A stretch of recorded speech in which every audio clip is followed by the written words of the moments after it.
Baiklah, tugas video yang kedua adalah pengukuran dalam pendidikan. Nah, yang dimana pengukuran dalam pendidikan itu merupakan aspek penting dalam dunia pendidikan. Menilai kemajuan dan perkembangan siswa, guru dapat menentukan strategi pembelajaran yang tepat. Nah, selanjutnya itu ada prinsip-prinsip tes dalam pengukuran. Yang pertama, validitas, yang dimana validitas itu tes harus mengukur apa yang ingin diukur dengan akurat. Dan yang kedua itu reliabilitas, yang dimana tes harus konsisten memberikan hasil yang sama jika diberikan berulang kali.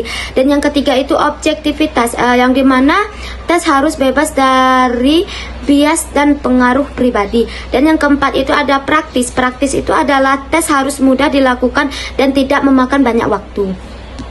Dan yang selanjutnya ada kriteria memilih suatu tes, itu ada 4 bagian. Yang pertama tujuan, yang dimana tujuan adalah tes harus sesuai dengan tujuan pembelajaran yang ingin dicapai. Dan yang kedua itu ada materi, yang dimana materi ini adalah tes harus mencakup materi yang telah dipelajari oleh siswa. Dan yang ketiga itu adalah tingkat kesulitan, yang dimana tingkat kesulitan itu adalah tes harus memiliki tingkat kesulitan yang sesuai dengan kemampuan siswa.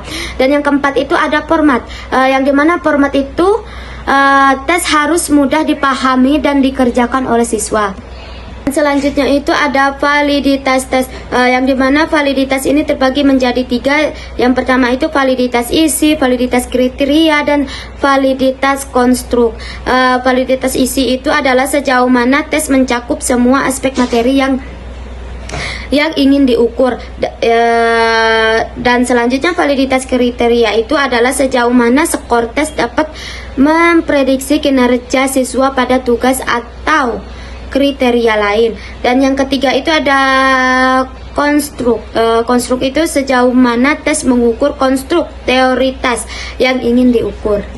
Selanjutnya itu ada reliabilitas tes. Yang pertama itu reliabilitas ulang, yang mana reliabilitas ulang itu konsisten skor tes ketika memberikan kembali pada waktu yang berbeda. Dan yang kedua itu ada reliabilitas setara, yang dimana reliabilitas setara ini adalah konsistensi skor tes ketika diberikan dengan bentuk tes yang berbeda.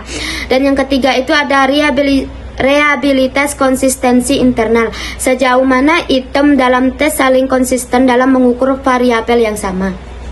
Nah, selanjutnya ada manfaat pengukuran dalam pendidikan, yang mana manfaat itu memiliki nilai kemajuan siswa, mengembangkan strategi pembelajaran yang lebih efektif, dan memonitor perkembangan siswa. Dan selanjutnya mendorong motivasi siswa, memberikan umpan balik yang konstruktif.